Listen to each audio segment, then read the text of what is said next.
aí, galera, beleza? Sejam bem-vindos a mais um Resenha com Clubismo. Hoje, para a gente falar mais um pouco de futebol, um pouquinho do que aconteceu no fim de semana e algumas polêmicas aí do mundo do futebol, principalmente do futebol brasileiro. Vamos falar um pouquinho das seleções também. Muito assunto para a gente discutir aqui. Muita coisa aconteceu, muita coisa vai acontecer, mas antes de falar sobre isso, eu vou apresentar meus amigos aqui comigo hoje. Primeiro, Pedro Rocha. E aí, Rocha? Um pouquinho, um fim de semana complicado, derrota em clássico, já deu para esfriar a cabeça ou ainda tá meio desenchavido com as coisas? Sempre muito engraçado, né, Pião? Fala Pião, fala todo mundo que tá aí com a gente, tá nos ouvindo, nos acompanhando, fala Marcola, fala Bassi. Hoje a bancada um pouco desfalcada, né, feriadão, mas o importante é que vai ter resenha. E já completando o que você falou, não só o final de semana, né? Minha semana foi um desastre. Foi puxada. Porque semana passada no programa trouxe. Palmeiras tá 20 jogos invicto, não sei o quê. Chegou pra brigar, tomou 2 de uma vez. Você vê como uma semana muda tudo, né? Eu achei que não podia ficar pior quando perdeu pro Botafogo. E aí acontece o que aconteceu aí no Clássico. E vamos falar muito desse Clássico.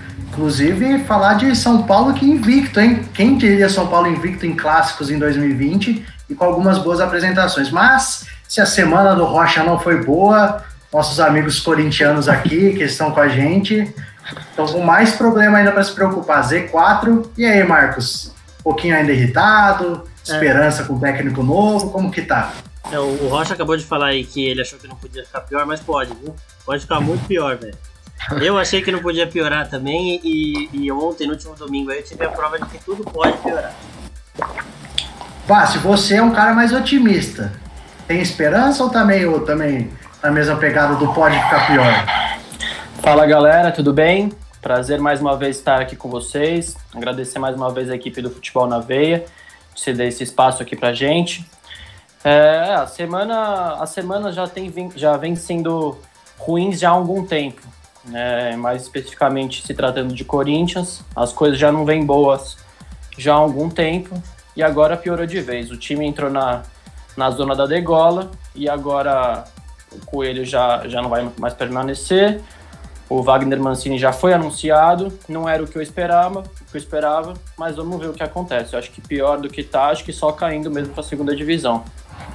Vamos falar do Mancini também, essa troca no comando do Corinthians, mas antes da gente falar, como o Bassi já adiantou, gostaria de agradecer ao Futebol na Veia pelo espaço. Então, você está acompanhando mais um programa, se você quiser ficar ligado em tudo do Resenha com Clubismo, você acompanha toda terça-feira aqui no canal do Futebol na Veia, se inscreve aí no canal para você não perder as notificações de quando tiver os programas do Resenha com Clubismo e dos outros apoiadores do Futebol na Veia. E também agora uma novidade, temos o nosso próprio canal, é só você procurar aí no YouTube Resenha com Clubismo e achar lá no nosso canal, que nós vamos trazer vários conteúdos relacionados ao futebol. Tanto essas discussões que nós temos aqui no nosso programa, quanto alguns conteúdos que a gente vai preparar para vocês em breve lá no nosso canal, para a gente não ficar sem falar de futebol, que é o que a gente gosta. Mas então vamos começar nossas discussões, trazer algumas polêmicas aí da semana.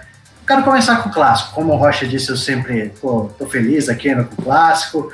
Confesso que me surpreendi um pouquinho. Se tem um jogo que eu achava que o São Paulo não ganharia, foi esse contra o Palmeiras, por conta de todo o tabu, 9 jogos sem ganhar no Allianz Parque, porque vinha toda semana passada, falamos aqui sobre a inconsistência do São Paulo, que tem até certo potencial, mas vinha de 7 jogos sem perder. Aí ganhou 2 seguidos, né? Ganhou do Atlético Goianiense, que era obrigação, e aí vem a grande surpresa positiva para o torcedor são paulino, que é ganhar do Palmeiras no Allianz Parque. E o São Paulo, além de vencer o Palmeiras, consegue um número expressivo. Já são 6 clássicos no ano, 2 contra cada adversário, cada rival.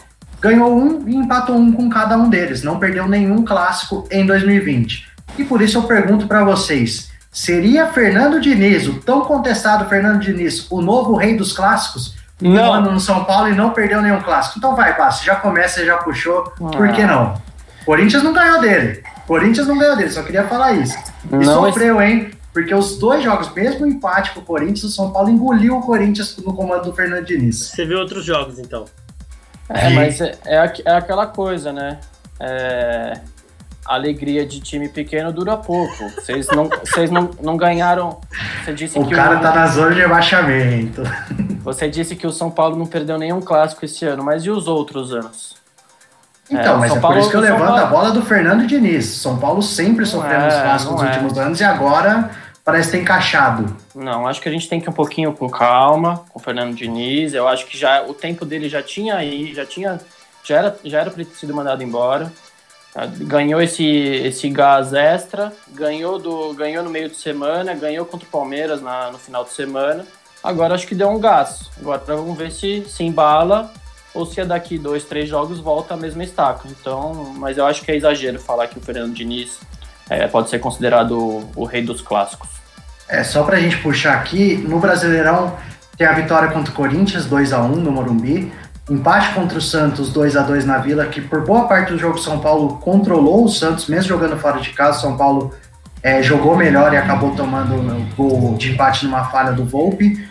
Na verdade, o gol da virada, depois o São Paulo ainda foi buscar um empate, mas poderia ter feito mais no Santos. Teve agora o Palmeiras, isso no Brasileirão. Lá no Paulista, empate com o Palmeiras, empate com o Corinthians e tinha ganho do Santos. Eu não sei, eu tenho a impressão que o São Paulo não ganhava clássico, tinha realmente essa dificuldade. De vez em quando ganhava um jogo ou outro, quando jogava no Morumbi conseguia uma vitória, mas tinha o tabu no Allianz Parque que foi quebrado agora. O São Paulo ainda não ganhou na Arena Corinthians. Na Vila vinha tendo dificuldades, apesar de ter tido, acho que ano passado, uma boa vitória lá, numa boa atuação, o que vinha sendo raro em clássicos. Mas eu tenho a impressão que com o Fernando Diniz, o estilo do Fernando Diniz, ele é favorável para os clássicos. Porque eu vejo os clássicos não dá para falar, eu concordo com o Basque que não dá para falar, é o rei do clássico que vai ganhar todos os clássicos. Mas dentre os grandes São Paulo, eu vejo muitos clássicos truncados, clássicos... Por exemplo, quando foi o Palmeiras e Corinthians, as duas finais do Paulista, jogos horríveis, tecnicamente, os times com medo de perder. E não sei, eu vejo o Fernando Diniz com a proposta mais ofensiva que ele tem, de abrir o time, independente muito do adversário, o que a São Paulo sofre muito com isso às vezes, e perde jogos bobos por conta disso, porque quer ir de qualquer jeito para cima, às vezes até meio desorganizado. Mas eu vejo que no clássico tem dado certo isso. Parece que os jogadores do São Paulo entram com menos pressão, jogam mais soltos, quando o adversário entra com medo de perder, e como o próprio Luxemburgo fala, né? Quando você entra com medo de perder, você fica mais difícil de ganhar, fica mais perto da derrota do que o contrário. Então, e sofreu com isso o Palmeiras no sábado um pouquinho, mesmo jogando em casa. O São Paulo, desde o começo, tentou buscar um pouquinho mais o jogo. Vocês acham que realmente esse jeito solto do Fernando Diniz, eu vou passar para o Marcos, de colocar o time em campo, pode ajudar nessa questão da pressão no clássico ou não tem nada a ver? Então, respondendo essa pergunta, eu acho que, sei lá, a pressão no clássico agora é muito relativo, porque tá todo mundo em uma fase, todo mundo, os 4 grandes de São Paulo estão passando por problemas, se não em campo, extra-campo, né? O Santos é um exemplo disso. Mas eu acho que o Diniz, ele consegue... Ele é um dos poucos treinadores agora de São Paulo que tem ali o elenco fechado com ele. Ele teve aquela atitude de tirar um dos cobrões do elenco, se livrou do Pato ali, que era uma coisa que alguém já deveria ter feito antes e tal. Então ele foi conseguindo... Não devia nem ter trazido. Ele foi conseguindo... colocar em campo os jogadores que ele sabia que estavam com ele, sabe? Então isso já é muito importante, e você técnico, sabendo que os jogadores de campo estão com você, e você jogador, sabendo que o seu técnico também vai ficar ali, tipo, se defendendo e tal, já ajuda demais, já nessa confiança pro clássico e em tirar um peso, né? Porque, por exemplo, o Corinthians entra em campo e você não sabe o que o Thiago Nunes ou o Coelho vai falar na entrevista depois, que jogador que ele vai criticar, você não sabe o que o Fagner vai falar na internet de indireta para treinador, você não sabe o que o Gil vai fazer em campo que não é condizente com o nível técnico que ele tem. Então é meio... fica essa desconfiança, sabe?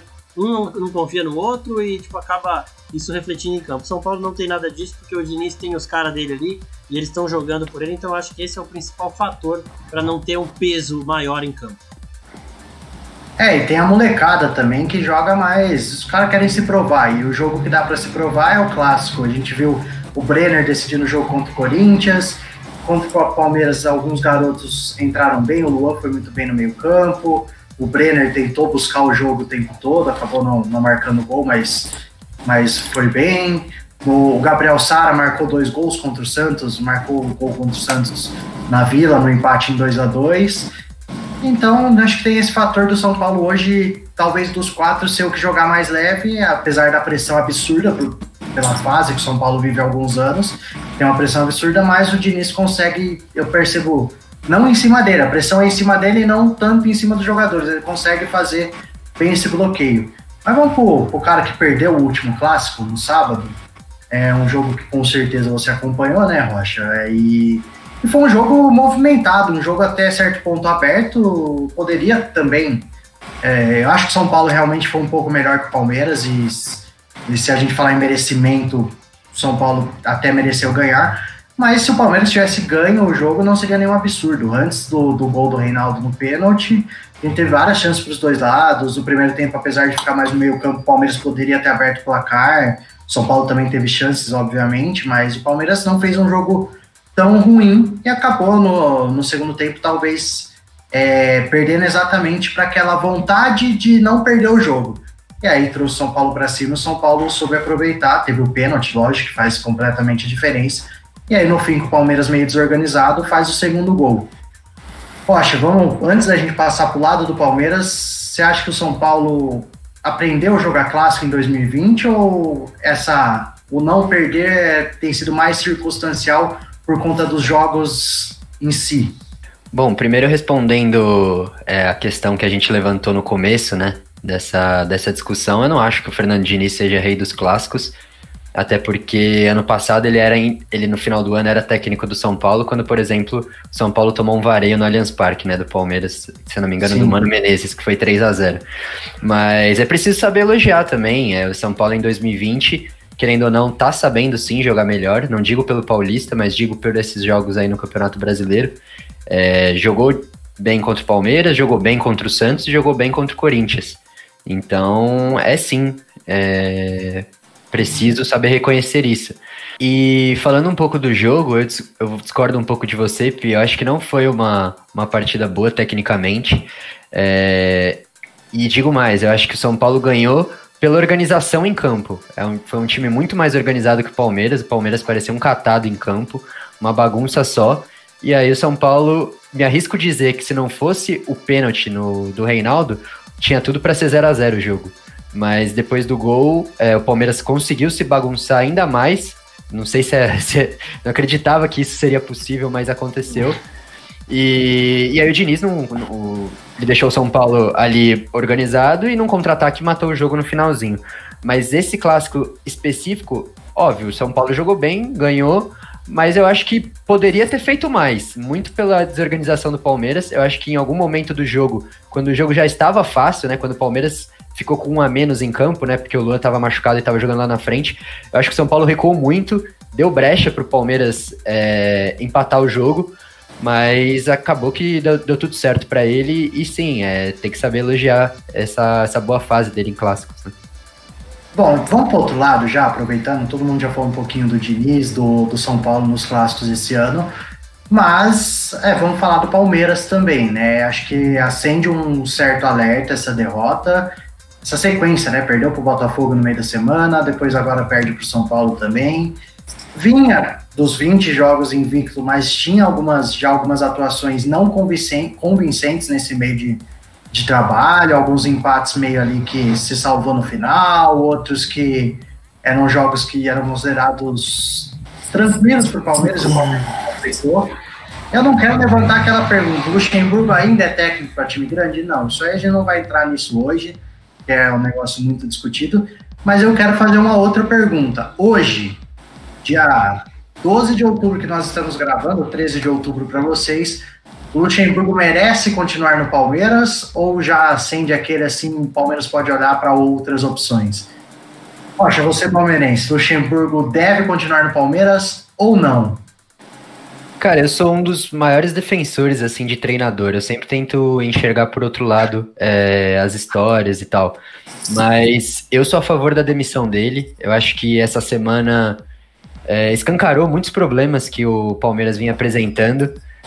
No programa passado a gente exaltou os 20 jogos invictos, mas se for analisar friamente esses jogos, o Palmeiras você conta nos dedos às vezes que jogou bem. Foi o que você falou, joga sempre no limite, horas empata, como empatou muito, horas ganha no último lance, e horas acontece o que aconteceu essa semana passada. Fez uma partida ruim com o Botafogo e perdeu, fez uma partida ruim contra o São Paulo e perdeu. Eu não vejo evolução, eu acho que, principalmente depois dessa derrota no Clássico, ele perdeu o vestiário, principalmente pelas declarações pós-jogo, e aí, meu amigo, fica sem defesa. Eu acho que o melhor caminho para o Palmeiras, para o restante da temporada, que é uma temporada que é boa, porque ganhou o Paulistão, tá nas oitavas da Copa do Brasil, tá nas oitavas da Libertadores, tá numa posição razoavelmente aceitável no Brasileiro, obviamente que é ruim, mas tá perto dos líderes. Eu acho que para conseguir mais esse ano é sem o Luxemburgo. O Luxemburgo tem toda essa questão que vem se discutindo há anos, que ele não tem um grande trabalho há anos, em especial no futebol brasileiro. Ganhou tudo, não dá para discutir a qualidade do Luxemburgo, as ideias de jogo do Luxemburgo, tanto que o cara ganhou tudo que ele disputou no Brasil, ganhou, afinal, é o único técnico brasileiro recente a ter um trabalho de peso na Europa, querendo ou não, foi o único cara que conseguiu chegar no time do nível do Real Madrid, né? E acho que não é a discussão se o Luxemburgo é ou não um bom técnico, mas é realmente o momento. Eu enxergo o Palmeiras com vários problemas, não só passando pelo técnico. Jogadores do Palmeiras não estão rendendo o que poderiam render, vários deles. Acho que o Lucas Lima é aquela coisa, já há anos abaixo demais. É coisa que a gente já discutiu aqui do Corinthians em outras ocasiões, mas vários jogadores do Palmeiras não rendendo tão bem. O Rony, que veio com uma expectativa muito grande até agora, mostrou muito pouco. Rafael Veiga, que é outro jogador de qualidade, pouco. E não dá para você jogar todo o peso no Patrick de Paula, no Gabriel Menino, no Wesley, né, que jogou contra o São Paulo no sábado, o outro lateral esquerdo, que eu não vou lembrar o nome agora. Lucas Esteves. O Esteves, isso. Que não dá para você jogar o peso nessa garotada, até porque o Palmeiras não é um time que tem todo esse perfil de jogar como o Santos de jogar a garotada lá, e a garotada vai ser o norte do nosso trabalho.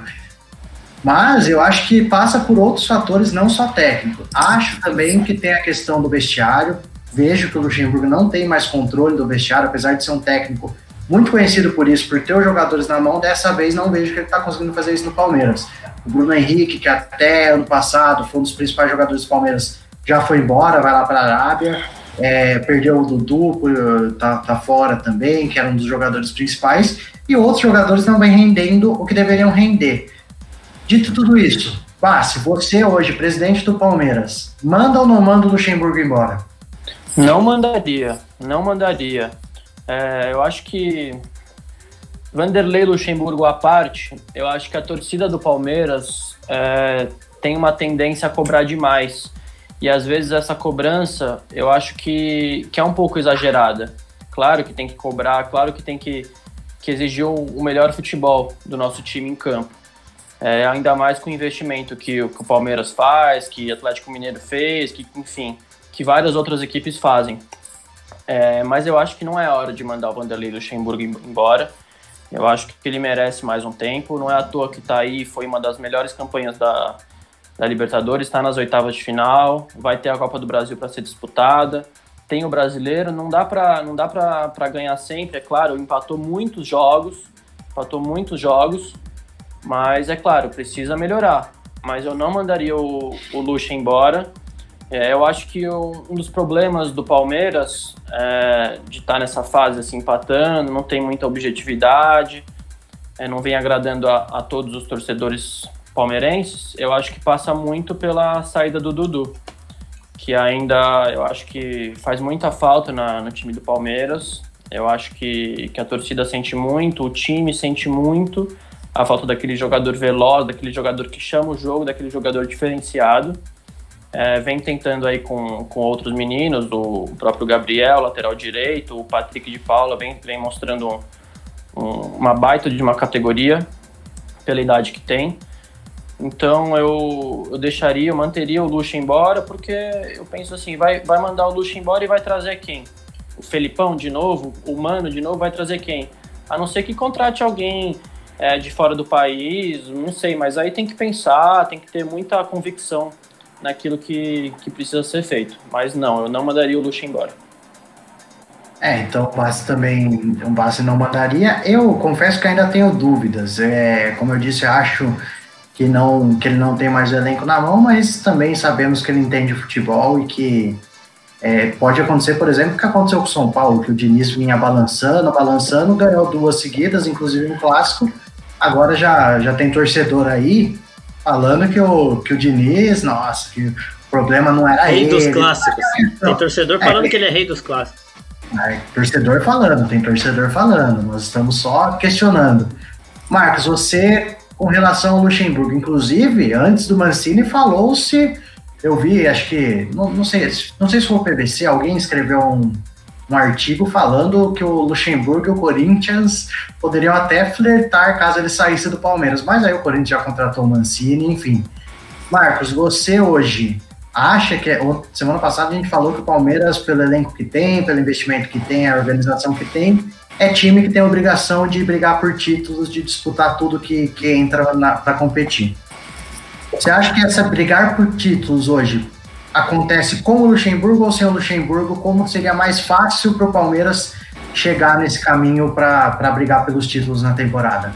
Eu acho que nesse momento que o Palmeiras está, igual o Rocha falou, já está nas oitavas da Libertadores, Copa do Brasil, tá aí brigando entre os líderes do brasileiro, tem que manter, velho. Porque para você trazer um técnico e esse técnico também ter algum probleminha ali com alguém do elenco, não acertar a mão na hora de montar o time e descambar tudo de uma vez só, eu acho muito provável e é um risco que o Palmeiras não precisa correr agora.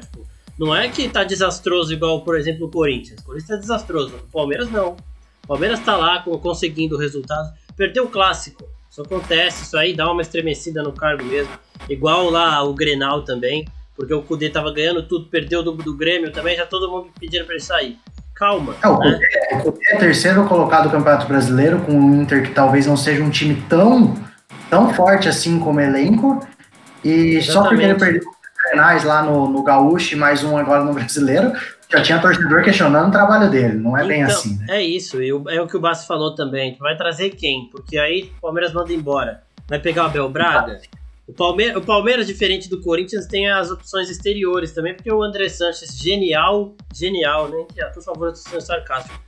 Falou que não ia contratar nenhum técnico estrangeiro, então limitou ainda mais as possibilidades do Corinthians. O Palmeiras não tem essa limitação.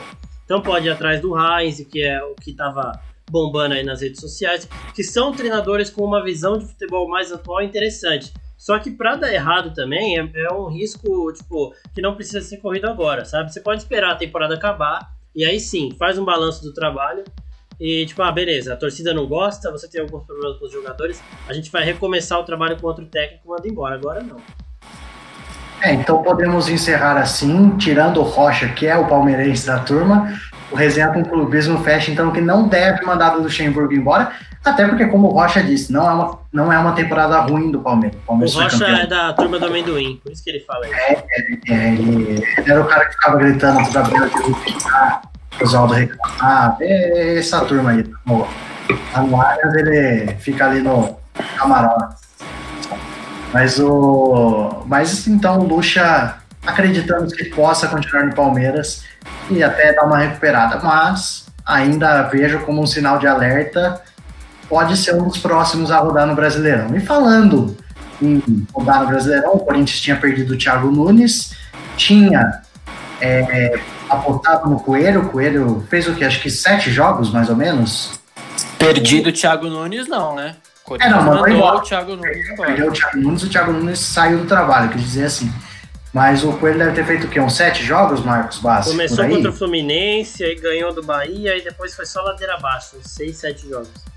Então, o Coelho, não sei se chegou a completar 10 jogos aí. Não completou 10 jogos. Veio das categorias de base, ontem perdeu mais uma, com um jogador a mais, né? O Ceará teve ontem, no caso para vocês, anteontem, mas perdeu mais uma no fim de semana. Entrou na zona de rebaixamento, que o Corinthians vinha algumas rodadas ali flertando com a zona de rebaixamento, 2 pontos à frente, aí ganhava uma, dava um respiro, os outros times perdiam, o Corinthians empatava, parecia que ia se segurar ali, mas dessa vez, nessa derrota, não conseguiu escapar, tá entre os 4, se acabasse hoje o Brasileiro, o Corinthians estaria na Série B, e aí acho que esse fator de finalmente ter entrado na zona de rebaixamento depois de tanto tempo balançando ali próximo dela, acendeu a luz vermelha na diretoria do Corinthians, que foi o Wagner Mancini, que trouxe o Wagner Mancini. Mancini é um técnico já que rodou no futebol brasileiro, passou por muito time, tem trabalhos na parte de, não só na beira do campo, mas na parte de bastidores, mas é um técnico que também não é tão assim, um cara que vai chegar, acho, e chocar o Corinthians. Vamos começar com os corintianos. Bassi, Mancini é o nome certo para o Corinthians no momento, ou foi uma falta de opção, por poucas opções no mercado, acabou trazendo o Mancini? Eu acho que, na minha opinião, não é o nome ideal para o momento, não é o nome ideal. Tanto é que o Mancini já teve alguns rebaixamentos na carreira, assim como também já salvou alguns. Mas, na minha opinião, não era o nome ideal para o momento do Corinthians. Acho sim. Antes eu tinha a opinião que deveria manter o Coelho, mas ele foi pecando a cada jogo e deu no que deu. O Corinthians entrou na zona do rebaixamento. Então eu acho que tinha que ir atrás de um técnico sim, mas não o Mancini. Mas agora, por outro lado, eu acho que pode até ser bom, porque ele vai chegar desacreditado, ele vai chegar com acho que um pouquinho menos de pressão em cima do Wagner Mancini. Claro que a pressão em cima da equipe do Corinthians vai ser enorme, e sempre vai ser. Afinal, a gente está falando do maior clube do Brasil. Mas é você que tá falando, né? Não, é o maior, mas eu não traria o Wagner Mancini no momento. Vamos ver o que ele apronta, vamos ver se ele consegue dar um choque de realidade no elenco, que não vem jogando nada. E vamos ver o que acontece. A gente vai para a metade do campeonato agora, já a gente está no fim do primeiro turno. Agora é torcer pro Corinthians apresentar um melhor futebol para sair dessa fase terrível. Vejo um Mancini não sendo um técnico do famoso ramo dos boleiros ali, que vai chegar, vai entrar ali, entrosar com os jogadores e ganhar o elenco. Ele vai tentar ganhar o elenco mais na parte, acho que motivacional, na parte tática, e acho que o Corinthians precisa de um técnico que ganhe o elenco realmente. O time do Corinthians tem peças que podem render muito mais, tem jogadores muito, muito importantes, jogadores de nome.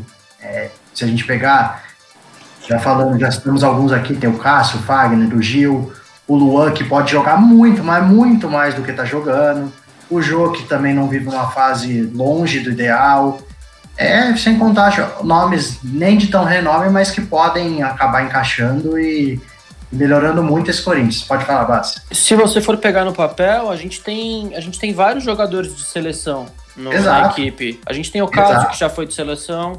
A gente tem o Fagner, que já foi de seleção, já jogou Copa do Mundo. Temos o Gil também, que é um baita de um zagueiro. O Jô, jogador de Copa do Mundo também. O próprio Luan, os gringos também, o Bozelli. Inclusive eu não entendo. Né? Eu não entendi essa teimosia do Coelho com o Bozelli, já que o jogo não vinha rendendo. Enfim, Otero, o Casares, a gente tem uma boa equipe no papel, mas que dentro de campo não vem dando resultado. Concordo com vocês. Até são jogadores que, mesmo quando foram antes de ser contratados, não vinham numa fase tão boa, até porque a gente sabe dos problemas do Corinthians, não tem dinheiro sobrando para contratar os melhores jogadores do Brasil em atividade hoje, mas jogadores que já mostraram qualidade em certo momento da carreira e que podem render muito mais.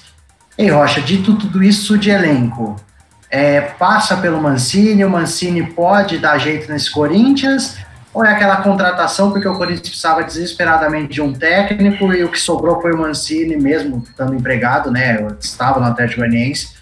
E aí o Corinthians olhou e falou, vai ter que ser o Mancini mesmo porque a gente precisa de um técnico para ontem. Você acha que foi uma escolha porque escolheram realmente ou foi o que deu no momento?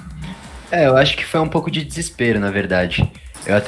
A gente comentou aqui no último programa que precisava de uma mudança. O Coelho mostrou não ter condição para levar esse time do Corinthians para frente, mas a escolha do Mancini, para ser bem sincero, eu achei um pouco equivocada, talvez por falta de opções, ele vinha fazendo um trabalho bom no Atlético Goianiense, mas eu acho bem discutível. Até porque, se eu não me falha a memória, quando o Mancini estava no São Paulo, exercendo outro cargo, ele já tinha aposentado, né, de ser treinador. E aí, naquela época do São Paulo, ele assumiu um pouco, aí ele saiu, e aí, de repente, ele voltou a ser treinador, aí agora ele fez... Na verdade, até essa questão do São Paulo é assim, ele era diretor técnico, ele não era o técnico, na época o técnico era o Cuca. Aí o Cuca teve aqueles problemas de saúde, demorou um pouco para assumir, o Mancini ficou seu agora.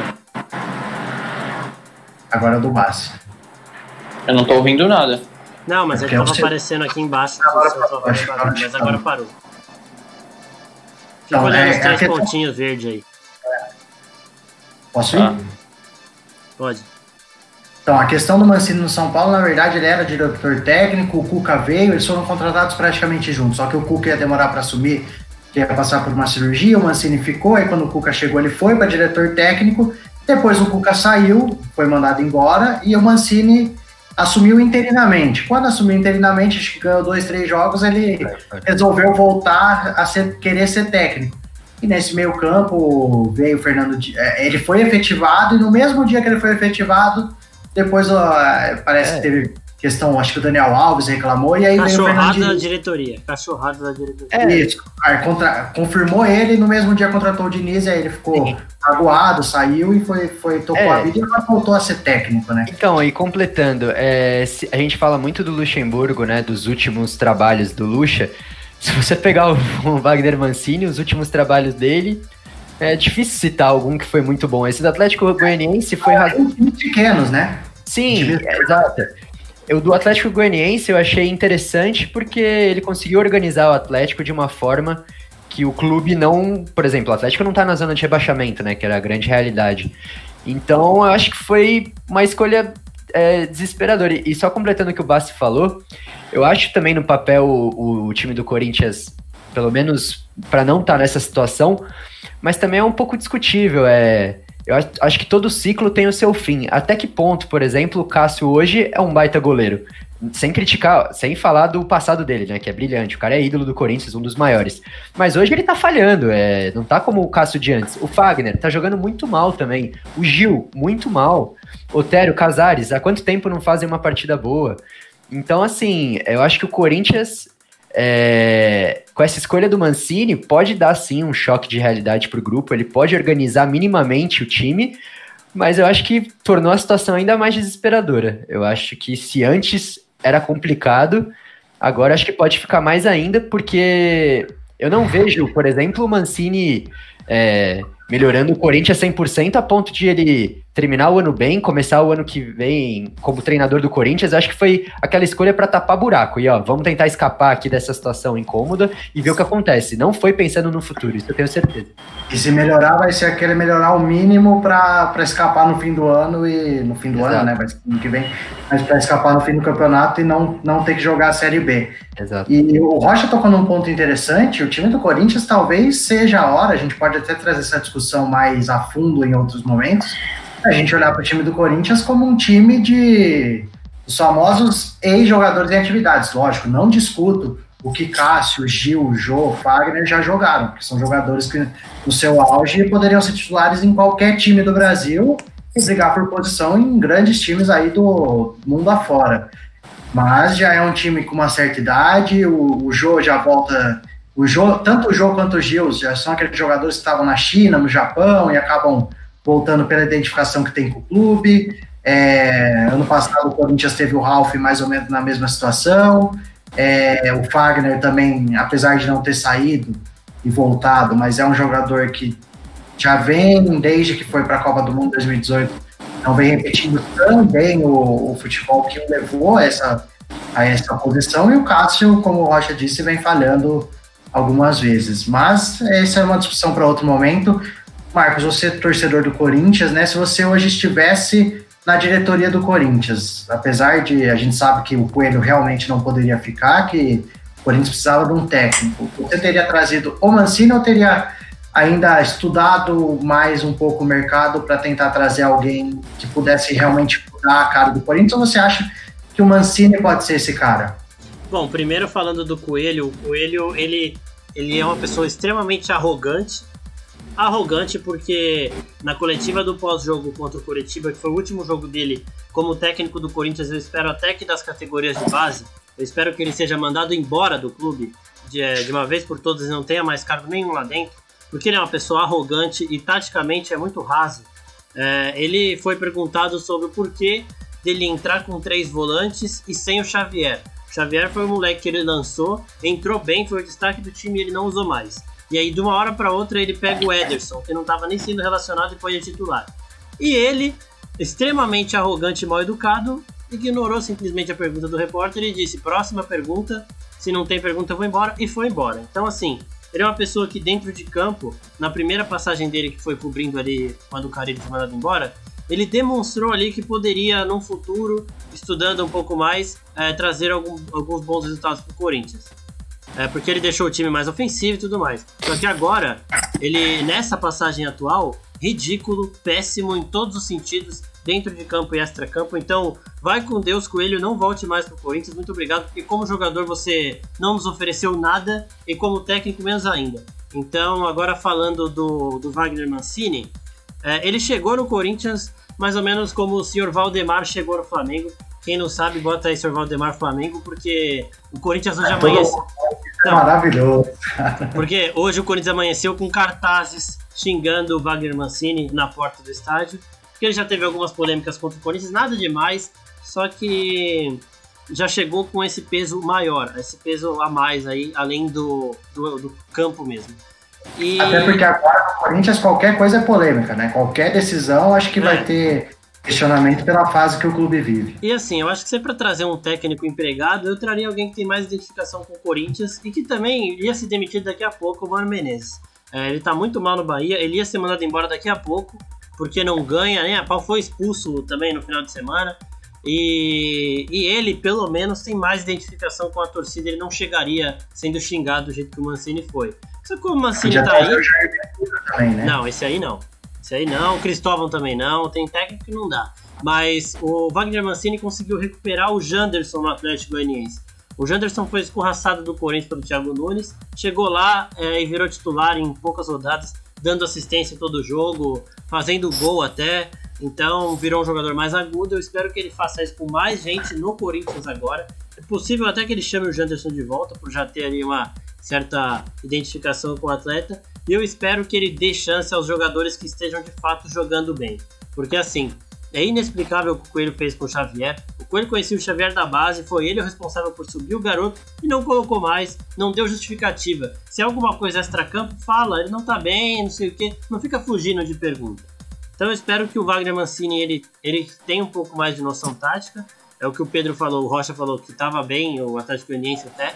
Espero que ele transforme o Corinthians num time... Eu espero que ele transforme o Corinthians no time com o mínimo de padrão tático, né? Uma coisa que você vê e fala, isso aqui não é um catado. Não são 11 caras correndo atrás da bola. É um time bem treinado. E acho que vai ser o suficiente para escapar da zona de baixamento. Não mais do que isso. Eu tenho só uma observação.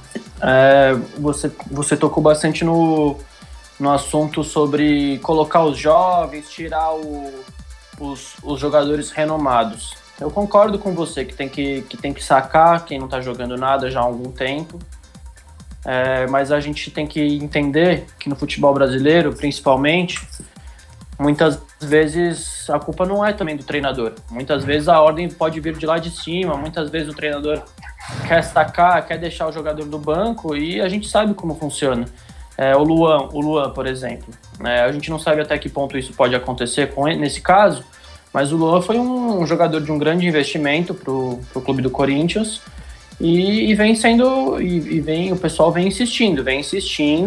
Eu sou um defensor do Luan, eu sei que todo mundo sabe que ele tem potencial, mas a confiança tá lá embaixo. Então eu acho sim que tem que dar mais uma segurada nele, organizar os pensamentos, dar um novo padrão para a equipe, porque não tem. Vamos ver se o Wagner Mancini vai ter essa autonomia de fazer o que ele bem entende ali em relação ao futebol, dentro de campo. Eu acho assim, em relação aos jogadores, o Luan, a única solução para ele é ele ser emprestado para algum clube menor, pra depois, se ele mostrar alguma coisa, ele voltar. Mas realmente ele é um dos caras que joga com o nome. O Luan tem a questão que faz 3 anos que ele joga com o nome, desde que ele foi rei da América em 2017, quando o Grêmio foi campeão.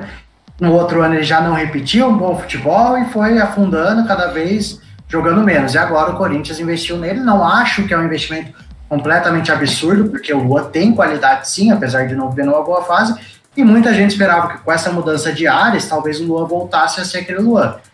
Infelizmente, para o torcedor do Corinthians não aconteceu, mas realmente agora já deu, né? O Renato Gaúcho não é bobo.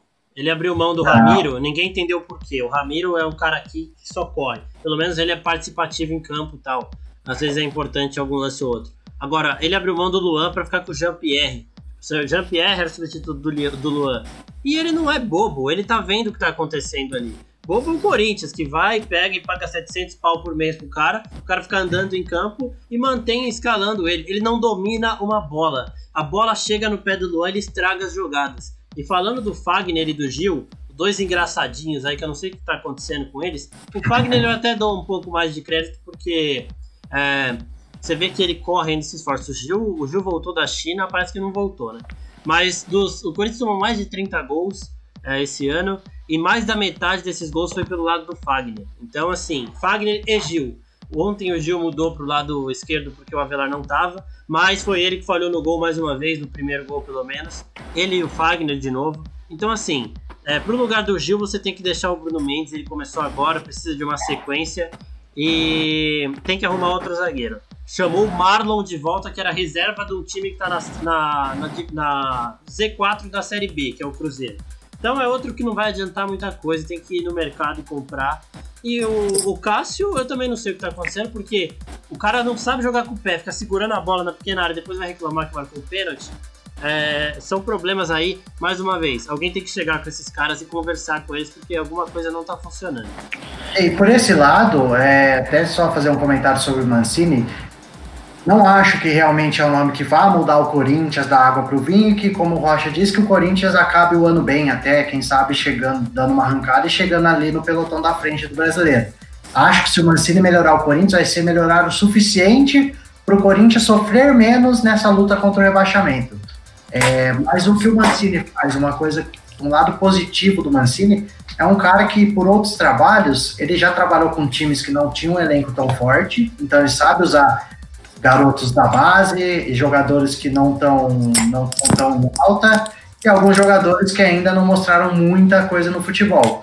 Por um lado, ele sabe fazer isso. E por outro, também vejo o Mancini, até pelo que ele fez no São Paulo em algumas ocasiões, ele não tem medo de brigar com o medalhão. Então, se ele precisar tirar o Fagner, tirar o Gil, tirar o Jô, dar no meio do Luan, ele vai fazer isso. Porque ele é um cara que ele é direto e isso é o lado bom do Mancini, ele é um cara direto, reto, e ele fala o que tem que falar. Se vai resolver ou não, vamos ter que aguardar para ver. Não acho que ele seja um cara que, como eu disse, vai mudar o Corinthians e o Corinthians vai deslanchar e começar a jogar muito. Mas pode ter alguns pontos nesse jeito do Mancini. E aí, Rocha? Não, só um parênteses para terminar esse assunto do Corinthians. Como eles pioraram sem o Thiago Nunes, né? Nossa, é visível como o time piorou. Tudo bem, antes estava muito mal com o Thiago, a gente criticava duramente o Thiago, mas, cara, você enxergava um certo padrão. Sem ele, o Coelho conseguiu acabar com tudo. Aí, o Thiago Nunes, ele não conseguia fazer o time jogar, mas ele estava tentando, pelo menos. Ele estava convicto de que ele tinha que fazer aquilo. Não deu certo, beleza, mas ele tinha a ideia de jogo definida e o Coelho estava jogando para não piorar as coisas e acabou piorando.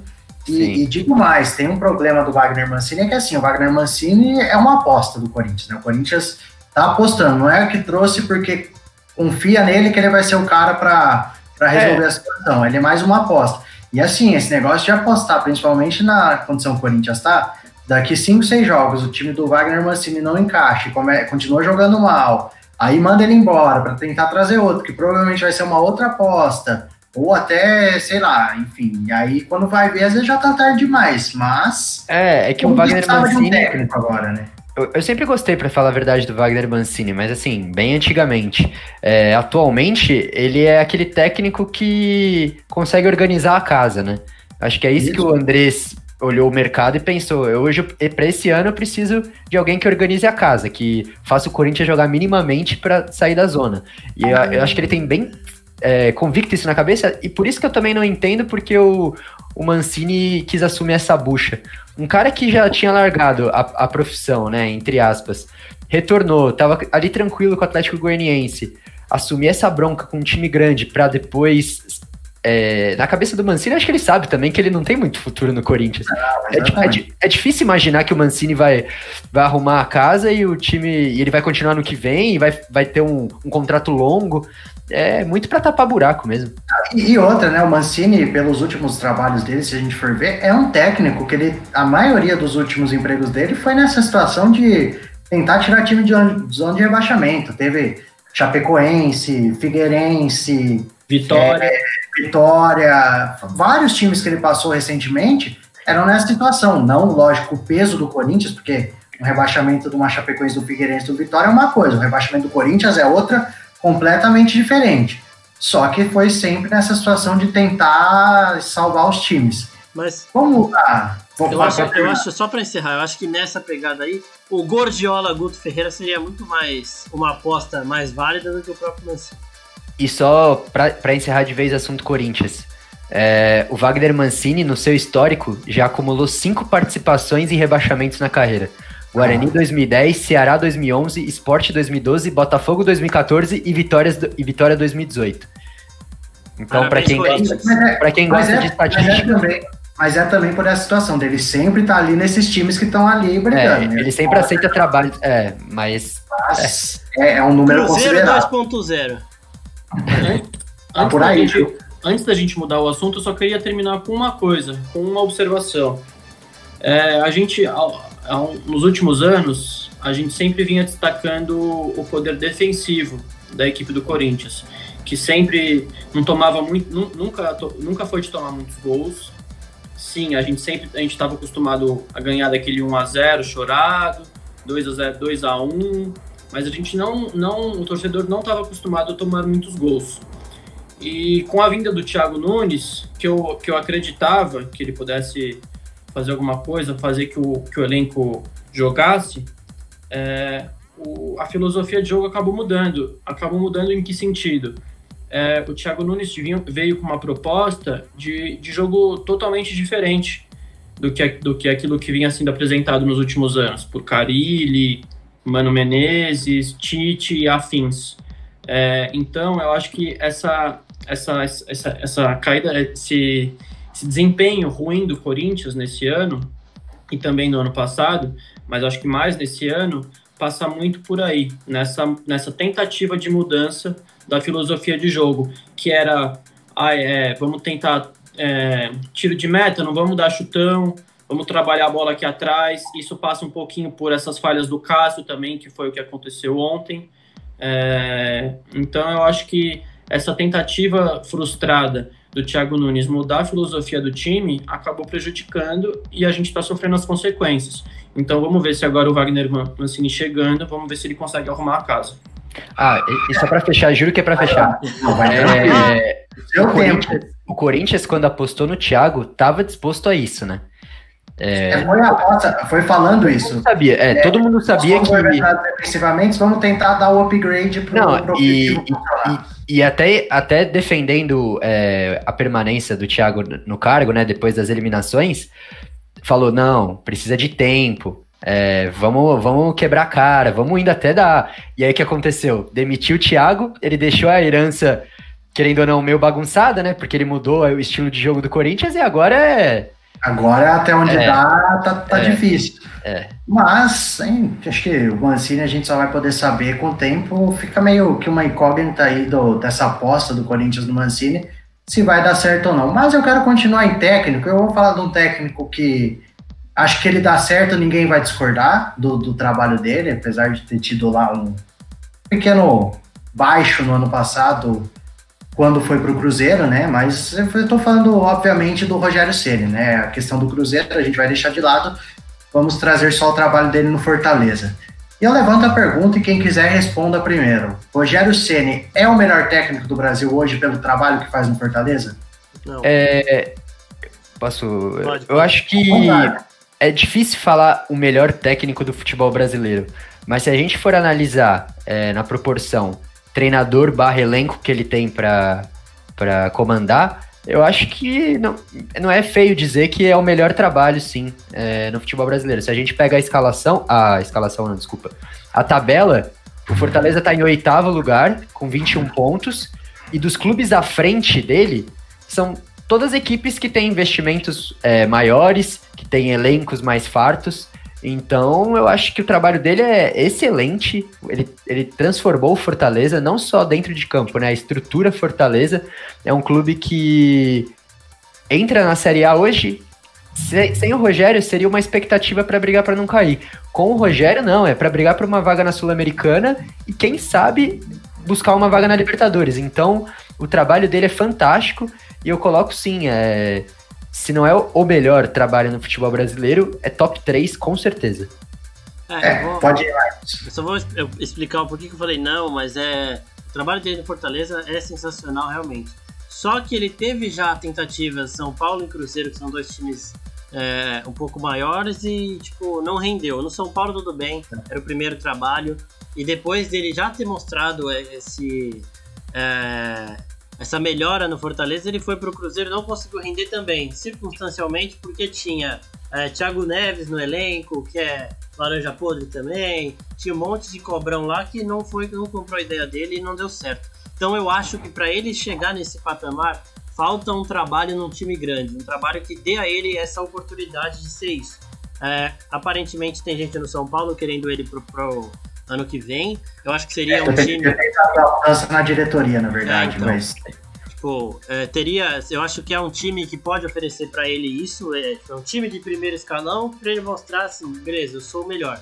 Só que o trabalho que ele tá fazendo no Fortaleza é indiscutivelmente sensacional. No Nordeste ele toma fomo pro Guto Ferreira toda hora, mas isso é lá no Nordeste, Copa do Nordeste, no campeonato no estadual. Mas eu acho que no Campeonato Brasileiro o time dele tem um padrão e ele não tem medo de atacar. Ele teve um jogador a menos contra o Atlético Mineiro e ele não recuou para chamar o Sampaoli para cima. E engoliu o Sampaoli. Exatamente. Então, assim, é o que falta hoje para muitos técnicos, é coragem e não ter medo de atacar. Ele ataca o tempo todo, ele entra com 4 atacantes, vira jogo, entra jogo, sai jogo, ele tá com 4 atacantes ali. Ele tem os jogadores que ele precisa, ponta rápido. Então, assim, ele tem o padrão dele, a gente vê isso muito nos times dele e ele é corajoso. Só falta um grande trabalho. Antes de você falar, Roger, só queria levantar um outro ponto aqui. O Rogério Ceni, hoje, acho que é meio que indiscutível, assim, vocês podem até comentar um pouco sobre isso. Hoje, pelo menos na minha visão, o Fortaleza é o melhor time do Nordeste no Brasil, tranquilo pelos últimos anos que fez, sem sofrer na briga contra o rebaixamento. Os times do Nordeste, a gente sabe, tem altos e baixos, é campeão estadual, consegue boas coisas do brasileiro. A gente viu o Sport agora, recentemente, dando aquela arrancada, agora perdeu no fim de semana, mas também parece que organizou um pouquinho melhor. Mas pela constância, no Nordeste, hoje o Fortaleza talvez seja o time mais organizado, mais estruturado para se colocar numa boa situação no Campeonato Brasileiro.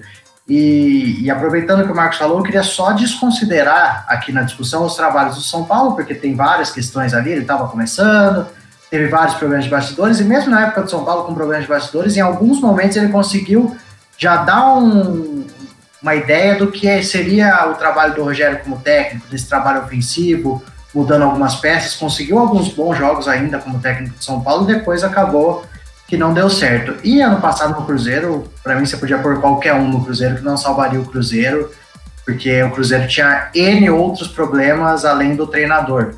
Mas, e pelo Fortaleza, o Rogério foi campeão da Copa do Nordeste, o Rogério foi campeão cearense, o Rogério conseguiu levar o time para a Sul-Americana, que acho que foi a primeira vez na história, ou depois de muitos anos o time conseguiu jogar uma competição internacional, foi campeão da Série B, sobrando na Série B, no ano que o Fortaleza subiu para não brigar para não cair, como muitos times sobem na Série B, no outro ano vão brigar para não cair. O Fortaleza já subiu com essa outra ideia e conseguiu se manter nisso. Pode até, quem sabe, numa Copa do Brasil beliscar, tem agora o São Paulo pela frente na Copa do Brasil, não seria nenhuma surpresa se o Rogério levasse o Fortaleza a umas quartas de final, até pelo histórico do São Paulo na Copa do Brasil, e até ir mais longe, passando do São Paulo, o Fortaleza poder chegar mais longe.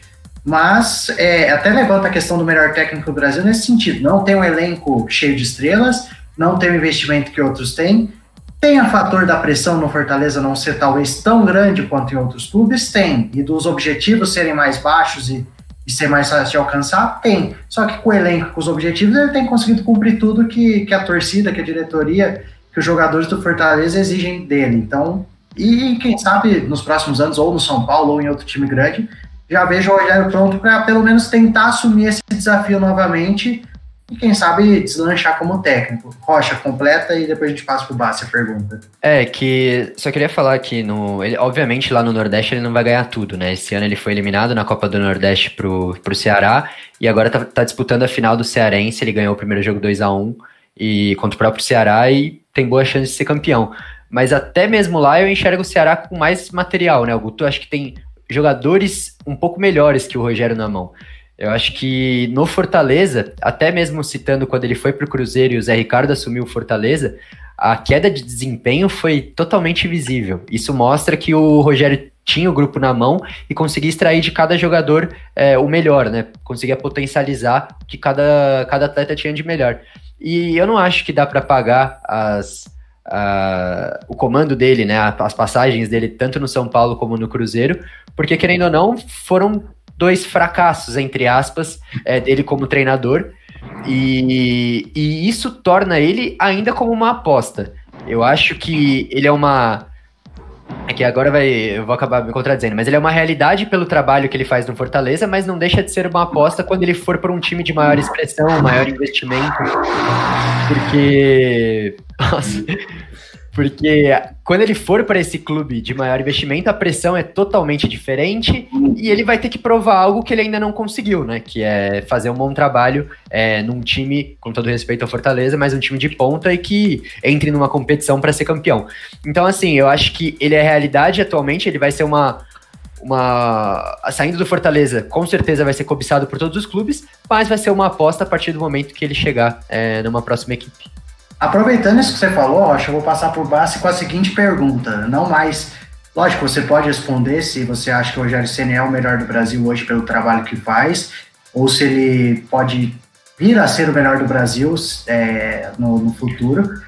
E aí eu vou, aproveitando esse vir a ser, eu vou lançar a pergunta em cima do que o Rocha falou. Hoje, para um time grande, vamos supor a situação do Corinthians estava procurando um técnico. Hoje, o Rogério Ceni talvez seja a melhor aposta para um time grande como treinador. Você concorda ou não, Bassi? Olha, eu acho que pode ser uma boa aposta, mas eu acho que pode ser uma aposta bem arriscada. Eu acho que o Rogério Ceni, sim, a gente pode colocar, não como o melhor, mas entre sim os melhores, entre os top 3, top 5 que o Rocha citou. A gente pode destacar aí o Cuca, que vem fazendo um excelente trabalho com a equipe do Santos, que não tem lá um grande elenco. Podemos destacar o trabalho do Odair Hellmann também, do Fluminense. Nossa, não. Enfim. O Fluminense está em quinto lugar. Se você for olhar o elenco do Fluminense, realmente não é um negócio absurdo. Não é que, enfim... Mas voltando ao Rogério Ceni, eu acho que ele vem mostrando um grande trabalho. Tudo bem que lá no começo da carreira dele como treinador na equipe do São Paulo e depois no Cruzeiro, a gente chegou a desconfiar e achar que ele fez besteira na carreira dele. Mas agora, nessa passagem pelo Fortaleza, que já está há algum tempo no Fortaleza, né? Levou a equipe para a Sul-Americana no passado, então vem conseguindo feitos que o Fortaleza não vinha alcançando antes. Enfim, mas voltando ao Rogério Ceni, eu acho que ele pode ser sim uma boa aposta para as equipes grandes. Eu acredito que ele possa voltar sim para a equipe do São Paulo e de repente vamos torcer para ele fazer um bom trabalho. Eu acho que realmente talvez o futuro do Rogério em times grandes passe muito pelo São Paulo. Dependendo da troca de diretoria, até porque o Rocha falou muito bem sobre a pressão. Quando chega num clube grande, a pressão é diferente. E talvez no São Paulo ela seja um pouco menor do que em outro clube grande.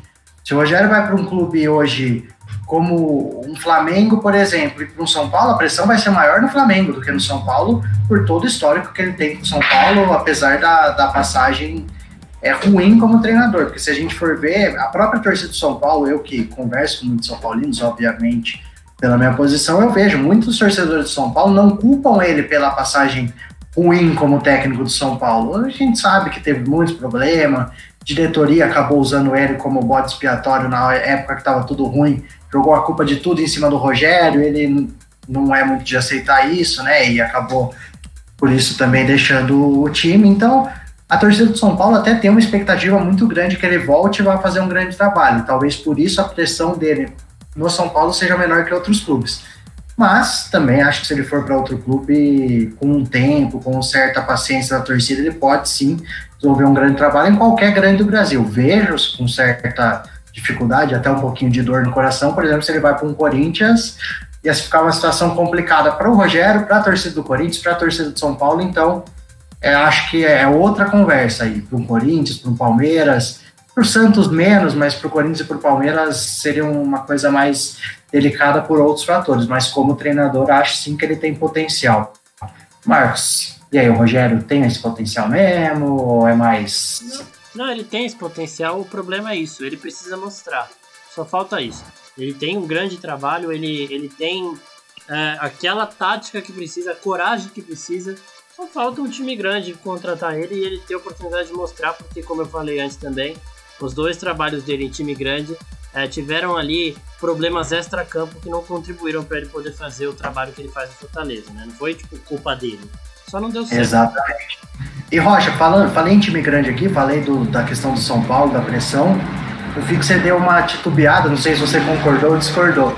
Você acha que o caminho dele nos times grandes realmente precisa ser o São Paulo ou em outro time pode acabar dando certo até melhor? Então, eu acho que ele ainda tem a imagem muito presa ao jogador Rogério Ceni, né? Eu acho que ele ainda não... Se você perguntar, o Rogério Ceni, você primeiro vai falar como jogador, depois você vai lembrar que realmente ele foi treinador. Eu acho que enquanto ele tiver essa imagem presa como jogador, né, não fizer a sua carreira, não provar, né, a sua carreira como treinador, que isso vai ser ao longo do tempo, né, ao longo dos anos, eu acho arriscado ele, por exemplo, até ele mesmo não deve querer, por exemplo, dirigir o Palmeiras, dirigir o Corinthians, dirigir um Flamengo, porque ele não é burro, né? E seria aquele técnico que chegaria demitido, porque o torcedor não ia aceitar, ele não ia aceitar, ele ia brigar com todo mundo. Então, assim, eu acho que ele tem que tomar cuidado, ele tem que seguir degrau por degrau, ele tá no Fortaleza. Depois, eu não voltaria pro São Paulo ainda, eu esperaria a casa no São Paulo melhorar, essa troca de presidente, ver o que o São Paulo vai oferecer para ele.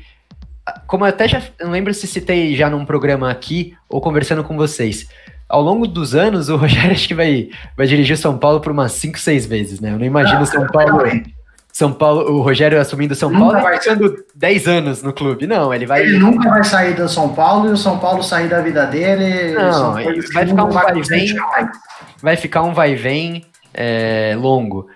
E acho que ele vai degrau por degrau. Hoje ele tá no Fortaleza, amanhã ele pode estar no Atlético Paranaense, depois ele pode pegar um Grêmio, e aos poucos ele vai consolidando essa carreira dele como treinador, e por que não, daqui uns 10 anos, ele dirigir um Corinthians ou um Palmeiras? Eu acho difícil, mas daqui 10 anos essa imagem dele como jogador pode ser um pouco esquecida, e a galera pensar, pô, hoje era um bom treinador, vamos tentar apostar nele. Eu acho que é bem por aí. Então o Rogério continua sendo uma aposta / realidade, realidade num clube do tamanho do Fortaleza, mas realmente para um time grande talvez ainda seja uma aposta, porque a gente não conseguiu ver o que ele pode fazer. Como a gente disse, no São Paulo foi lá no comecinho da carreira dele, com vários problemas extra-campo, e no Cruzeiro foi um período curto também com diversos problemas, então ainda é essa aposta. Mas vamos falar então já do que não é tão aposta, mas que também teve troca de técnico. Eu quero saber de vocês, vou começar com o Marcos. O Flamengo ganhou mais uma, ganhou o clássico do Vasco, já é o vice-líder coladinho ali no Atlético Mineiro. Voltou tudo ao normal? O Flamengo vai ganhar tudo de novo ou ainda é cedo para falar isso, Marcos? Eu acho que é cedo para falar isso, só que é a prova de que os técnicos precisam de um tempo de adaptação, né? O Domi chegou, ele foi humilhado na Libertadores e já tinha gente pedindo a cabeça dele. O Flamengo teve paciência, eu acho que teve mais paciência por motivos extra-campo de ego de diretoria ali, porque um queria o Domi, o outro não queria, então se o cara que queria ele mandasse embora ia dar o braço a torcer e tal. Por isso ele acabou ficando, mas funcionou. Tipo, você precisa dar tempo pra pessoa mostrar ali a que veio, né? Foi uma coisa. O Corinthians teve problema com o Thiago Nunes porque ele chegou, vamos atacar. Aí, putz, a torcida falando, defende. Aí ele, vamos defender. Aí depois que ele foi tentar voltar a atacar de novo, já enrolou tudo. Então, tem que dar tempo. Deram tempo pra ele. E eu acho que ele tá conseguindo introduzir ali a forma dele de jogar, porque tipo, é muito difícil você pegar um time igual o Flamengo e mudar tudo que estava sendo feito pelo Jorge Jesus. Ele quis mudar isso muito rápido, não foi gradual, igual, sei lá, um Dorival faria, iria aos poucos. Ele quis mudar, tipo, cheguei agora, vou mudar agora porque tem que jogar do jeito que eu vejo futebol. Demorou um pouco para se adaptar, tá se adaptando. Ele deu a sorte também de colocar os moleques para jogar porque ele precisou fazer isso e eles darem a resposta positiva. Então tem gente que já não sai mais do time e é uma coisa juntando com a outra ali, tudo funcionou e tá indo bem, mas acho que é muito cedo para falar de título também, porque daqui a pouco perde 2, 3 jogos, volta a falar em cima do Domi, mandar embora, querer mandar embora. Tem que ter um pouco de calma com tudo, com os bons e maus momentos. Eu concordo com o Marcos que a gente tem que ter um pouco de calma em falar isso, porque assim, o Flamengo tem o melhor time do Brasil, no papel, o melhor elenco, isso não se discute. Bruno Henrique, Everton Ribeiro, o Gabigol agora tá lesionado, mas vamos colocar ele na conta, Gerson, Felipe Luiz, Diego Alves, o próprio Rodrigo Caio, que depois de vários anos ali na balança no São Paulo, chegou no Flamengo e mostrou que tem realmente qualidade. Mas se colocar todo mundo jogando no auge ali, jogando ou perto do seu auge, o Flamengo sobra contra qualquer time do Brasil na questão do elenco. O Domi, o Marcos falou, teve a coragem de chegar e mudar tudo de cara, até porque a mentalidade do europeu é assim. Quando o europeu manda o técnico embora e traz outro, é porque ele quer que mude o time completamente. Então ele é pronto para chegar e jogar o time do jeito que ele quer. Não do jeito que a diretoria acha que tem que jogar, do jeito que a torcida acha que tem que jogar. Então, o Domi chegou e botou, deu errado lá no começo, mas foi acertando aos poucos e agora o Flamengo já está lá em cima de novo. Ainda não vejo o Flamengo, mesmo com esse melhor elenco do Brasil, jogando perto do seu auge. Rocha, você acha que o Flamengo vai realmente engrenar de vez e aí ninguém segura mais, ou ainda vai patinar e ficar numa disputa meio pau a pau ali até o fim do campeonato? Eu concordo com o que vocês dois falaram. O Domini chegou com uma proposta de mudar as coisas. Esse lance de a comparação com o Jorge Jesus sempre vai existir, mas o Flamengo do Jorge Jesus, o Flamengo de 2019 não vai acontecer nunca mais, nem com o próprio Jorge Jesus em 2020. Eu acho que ele ia conseguir repetir. Já não vinha acontecendo, né? Ele não ia conseguir repetir o rendimento do time de 2019 por N fatores, né? A gente pode citar aqui vários. E essa passagem do Domini no Flamengo, né? Esse período que ele tá, é difícil falar porque ele começou mal, muito também por essa mudança enorme, né, que ele fez, mas ele ainda não me convenceu. Eu acho que, como o Marcos falou, precisa de tempo. Eu acho que essas vitórias foram mais pela força que tem o grupo do Flamengo, né, individualmente, os jogadores, do que propriamente o trabalho dele. Na partida contra o Vasco, eu vi um pouco, eu não gostei da escalação dele, eu achei que ele se precipitou muito em colocar, por exemplo, o Gerson de ponta direita. Ele fez algumas escolhas equivocadas que, no meu ver, prejudicaram o primeiro tempo do Flamengo, tanto que o Vasco saiu ganhando por 1-0, mas aí o Flamengo individualmente conseguiu a virada, teve um gol de bola parada e aí depois o Bruno Henrique, numa infelicidade lá do Fernando Miguel, fez 2-1. Então acho que é um time que tá conseguindo os resultados, mas ainda não se provou dentro de campo.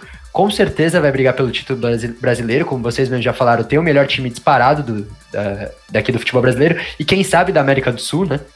Então acho que vai brigar em todas as frentes, mas ainda tenho dúvidas do trabalho dele. Se antes perdia, a gente falava, culpa do Domini, não, calma também, mas agora que tá ganhando também calma. Eu acho que ainda não deu tempo de ele falar, esse aqui é o Flamengo do Domini. Eu acho que ainda é cedo pra dizer. Concordo com você que vai brigar pelo título, até porque vejo esse elenco, esse time que o Flamengo tem, só um desastre para o Flamengo não brigar por um título de pontos corridos. Lógico que no mata-mata pode acontecer de fazer um jogo ruim, 1 ou 2, ou pegar um time que encaixe bem o jogo e acabar eliminado, mas no pontos corridos, só um desastre tira o Flamengo da briga ali pelas primeiras posições. Mas e aí, Bassi, respondendo nossa pergunta, tudo normal de novo? O Flamengo vai ser campeão de tudo ou vai ser campeão de alguma coisa ou só volta a briga para estar entre os candidatos a título? Não, eu acho que não dá para cravar. Eu acho que no ano passado o time do Flamengo jogou muito bem e no meio do campeonato a gente, mesmo jogando o melhor futebol do país, a gente não conseguiria cravar que o Flamengo ia ser campeão de tudo. E lá na frente a gente acabou vendo o resultado. E eu acho que esse ano não, acho que esse ano é diferente. Com a saída do Jorge Jesus e a vinda de um novo treinador estrangeiro, eu acho que mexeu muito com o elenco, muito com a equipe, com os jogadores, que tinham uma identificação enorme com o português. Mas eu acho que a equipe vem retomando a confiança, vem fazendo bons jogos. Claro que ainda não é o mesmo do ano passado e como o Rocha falou, dificilmente vai ser. Mas eu acho que vem retomando a confiança e não cravo que o Flamengo vai ser campeão de tudo, mas cravo sim que vai disputar pelo Brasileiro, vai brigar bem também pela Libertadores e a Copa do Brasil. Então, eu acho que a gente tem que ter um pouquinho sim de calma. Vamos ver, o São Paulo ele vem também fazendo um belo de um trabalho no Atlético Mineiro. E eu acho que tá mais ou menos por aí, na briga pelo Brasileirão. Acho que tá entre Internacional, Atlético Mineiro, Flamengo. É claro que ainda é cedo para contar, porque a gente não acabou nem o primeiro turno, mas eu acho que tá entre os três. Vamos ver se alguma outra equipe surpreende. Fica essa questão do Flamengo, né, de como vai ser o Flamengo daqui para frente, se engrena, se vai... Eu acho que realmente não vai disparar igual foi ano passado, que... faltando 10 jogos, todo mundo já sabia que o Flamengo ia ser campeão. Dava matematicamente, mas já estava naquela questão que ninguém arriscaria um palpite diferente do que Flamengo campeão no final do campeonato. Esse ano acho que não vai ser assim. Acho que o Flamengo ainda é o grande favorito para ser campeão brasileiro, apesar de tudo, do começo meio oscilante. Mas também não dá para cravar. Acho que é menos favorito do que ano passado. Vamos para vocês me permitirem, eu já vou encerrar o Flamengo, nós vamos para um outro assunto, um assunto que foi muito polêmica no fim de semana e continua rendendo polêmica, que é a volta do Robinho para o Santos. Tem a questão esportiva, obviamente a gente vai discutir um pouquinho aqui, se o Robinho esportivamente deveria ser chamado ou não de volta para o Santos, já vem acho que para sua 4ª passagem pelo Santos, né? O Robinho já sempre foi um jogador conhecido pela velocidade, já não vem há anos fazendo grandes trabalhos. A última ponta de brilho do Robinho foi no Atlético Mineiro, mas mesmo assim não foi um negócio absurdo, e agora volta para o Santos num outro momento. E além da questão dentro de campo, que foi a menos discutida com essa contratação do Robinho, tem a questão extra-campo, né? O Robinho, que é um jogador que a maioria das pessoas sabem, foi condenado. Ainda, lógico, cabe recurso, não tem as provas, tem toda aquela questão, mas está sendo condenado pela justiça italiana por um caso de estupro, que é uma coisa muito grave, né? Muito, muito grave. E em meio a tudo isso, ele foi lá, estava na Turquia, se eu não me engano, né? Não pode entrar na Itália, senão ele seria preso se fosse na Itália. E o Santos acabou contratando ele, e logo o Santos, que apesar de toda a identificação com o Robinho, é um time dos mais engajados aí nessas causas, podemos dizer, nas causas sociais, nos fatores humanos que envolvem o futebol. O Santos já fez várias campanhas contra racismo, em favor das mulheres. A gente sabe todo o trabalho que o Santos tem, não só com as mulheres, não só pelo futebol feminino, que é um trabalho fantástico do Santos, mas com relação a mulheres no estádio, mesmo dentro do ambiente do futebol masculino. E acaba trazendo um jogador envolvido nessa polêmica toda. E por isso eu pergunto para vocês, Robinho no Santos é a solução para o time ou é um problema por conta de todos esses fatores que a gente citou aqui? Eu concordo, antes de passar a pergunta, eu vou vou dar até meu comentário. Eu acho a contratação do Robinho completamente, assim, eu sou completamente contra. Acho que ela não deveria existir pelo fator esportivo, porque acho que o Robinho, apesar de toda a identificação, não vai acrescentar lá grandes coisas para o time do Santos ou para qualquer outro time na fase de carreira que ele está. E pelo fator extra-campo, nem se fale. Eu acho que, mas não tem nada a ver uma coisa com a outra. Tem sim. É a mesma coisa que você, lógico que são situações diferentes, mas, por exemplo, o Bruno tem que voltar a ser jogador de futebol. Também não acho. Não estou falando que o Robinho não cometeu um assassinato, e nem é um negócio completo 100% provado. Mas há denúncia e uma coisa assim não pode ser ignorada ao você trazer um jogador. Então, eu de jeito nenhum traria o Robinho para o Santos ou para qualquer outro time do Brasil. Bom, dito tudo isso, esses fatores campo e extracampo, fica a questão. O Robinho no Santos foi uma atitude, uma contratação, um erro da diretoria do Santos, podemos dizer assim? Marcos, o que você acha? O Santos acertou, errou ou ainda não dá para falar com relação ao Robinho? É uma situação muito delicada para se discutir. Eu acho assim, eu acho que o Santos ele deu uma demonstração de que ele participa de campanhas só para melhorar a sua imagem, sabe? O ano passado ele fez publicações por conta do dia contra a violência, dia da luta contra a violência contra a mulher, né? E contra a violência à mulher. E assim, no mesmo dia, um ano depois, ele contrata um cara que foi condenado por isso. Então, tipo, isso é a prova viva de que o time fez o que fez só porque, tipo, vamos postar aqui porque vai ser legal e aí, tipo, vai gerar compartilhamento, engajamento e tudo mais. O time não tá nem aí com o que essas marcas significam. Ele posta para as pessoas acharem bonito e para dar a repercussão de, olha, o Santos é um time antenado na situação que está acontecendo. Mas vai lá e contrata um cara que foi condenado na Itália. Tipo, eu sei que você falou também, não é nada provado, tudo bem. Só que ele foi condenado, ele não está sendo julgado por esse crime. Ele foi condenado, ele não pisa na Itália, porque se ele pisar na Itália ele vai ser preso, provavelmente. Então, por 9 anos, né? Ele tem uma questão de 9 anos decretada na Itália pela justiça italiana. Então essa é a prova de que, assim, o Santos participou da campanha do Outubro Rosa, mas se ele precisar contratar um cara que bate em mulher, por exemplo... Não, o Santos participou da campanha contra a agressão à mulher, mas se ele tiver que contratar um cara que agride a mulher, ele vai contratar, porque ele só participou para fazer bonito, sabe? É ridículo, é uma atitude extremamente desnecessária, porque o Santos não precisa. O Robinho joga na posição do Marinho e do Soteldo. Pra que o Santos precisa de Robinho? Sabe? É porque é ídolo. Faz uma homenagem pro cara, velho. Já ia pegar mal também, mas, porra, agora trazer um jogador que tem essa imagem lá fora, tudo bem, não foi comprovado, mas ele foi condenado. Então, tipo, lá na Itália apresentaram provas e ele foi condenado. Ele não tá sendo acusado simplesmente, o que já é grave. Então eu acho que foi bola fora em todos os sentidos. Em campo ele não vai acrescentar muito mesmo. Tudo bem que o Nenê tá jogando bola. Agora, a torcida do Santos pode gostar porque é ídolo, mas... É como você disse, fora de campo, eu vou passar pro Rocha e pro Bassi comentarem, tem toda essa questão que realmente, no mínimo, questionável é a decisão da diretoria do Santos de trazer o Robinho.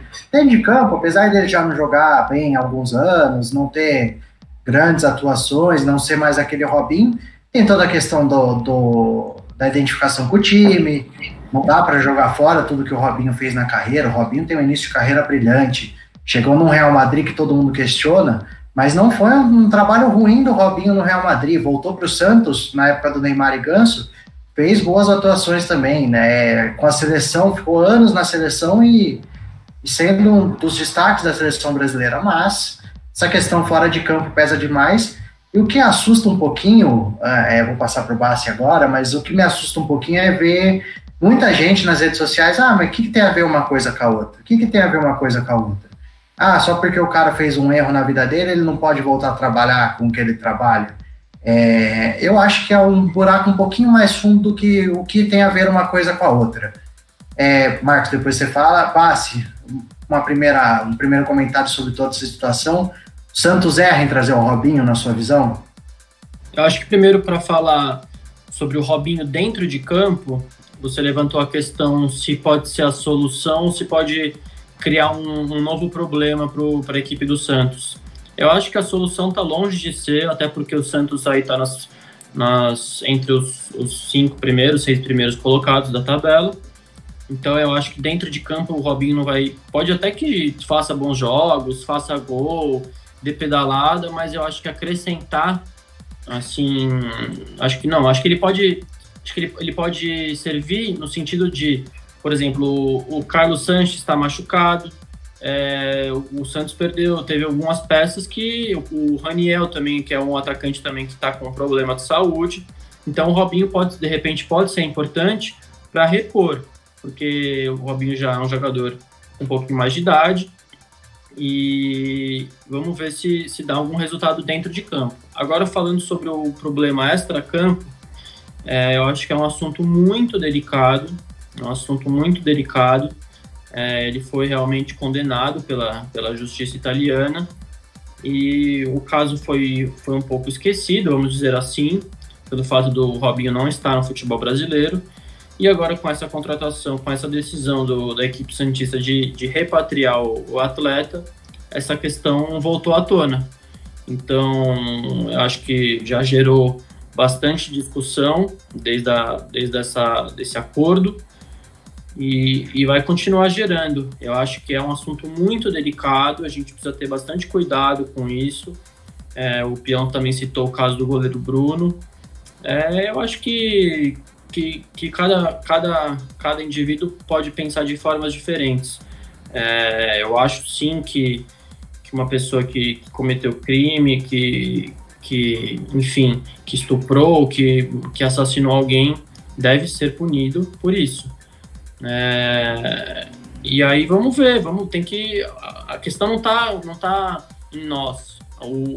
Coube à equipe do Santos tomar essa decisão de contratar o jogador. Mas eu acho que é uma questão delicada que não cabe a nós falar se tá certo, se tá errado. A questão extra-campo, até pra gente passar aqui, eu vou passar pro Rocha ainda, o Marcos ainda quer fazer algum comentário, ou também se o Bastos quiser falar de novo, tem a seguinte situação, né? O Robinho ele foi condenado, como a gente disse, ele tem 9 anos a cumprir na justiça italiana, e na minha visão, eu não sou contra você dar segunda chance para as pessoas, mesmo as que cometem crimes, porque infelizmente é uma coisa que acontece e eu sou contra você acabar com a vida de uma pessoa por conta de um crime que ela cometeu, que pode ser chamado de um erro, enfim.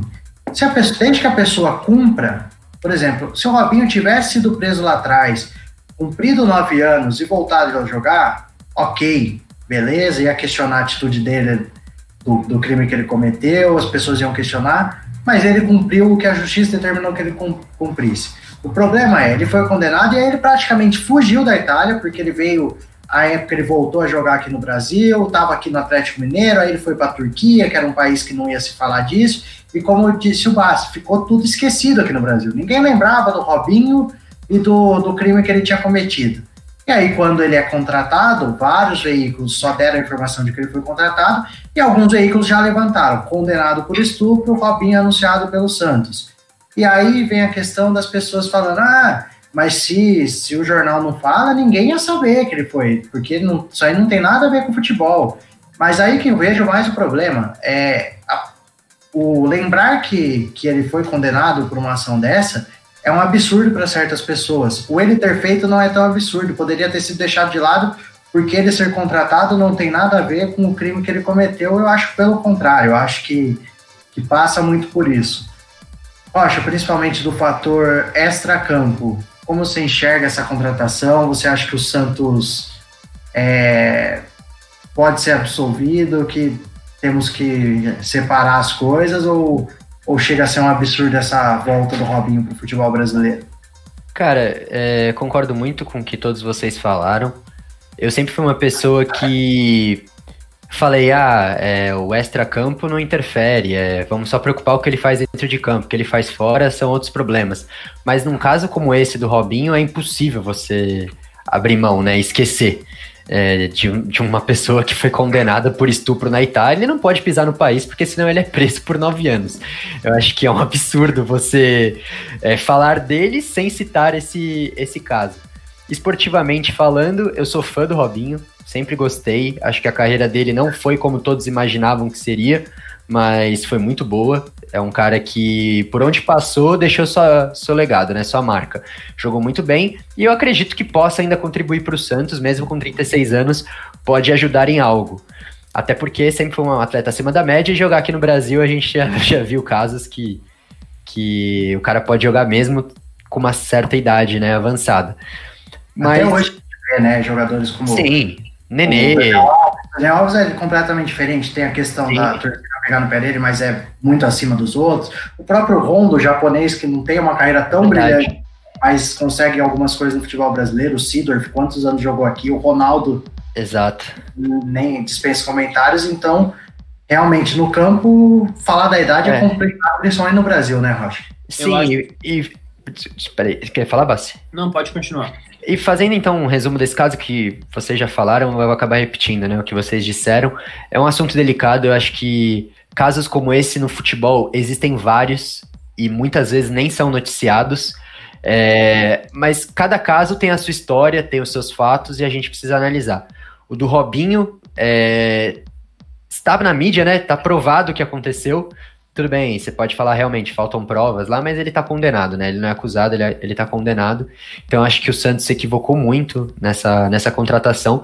E fico triste, porque a maioria dos santistas, eu vi muitas pessoas se manifestando, sendo contra, né? Falando, pô, um absurdo, mesmo o Robinho sendo um ídolo, falando, não, é um absurdo essa contratação, o cara tá sendo acusado de estupro, blá blá blá. Mas vi muitas pessoas que esqueceram, falaram, eu tô preocupado com o Santos, eu tô preocupado com o que ele vai entregar em campo. Se jogar bola tá bom, né? E eu acho que não é por aí, eu acho que não foi legal, o Santos errou, e eu acho que vai ser uma situação ainda pior pro Santos no ano que vem, quando voltarem os públicos nos estádios, quando voltar talvez uma repercussão maior do futebol, quando ele de fato começar a jogar, porque vão com certeza pegar pesado nisso.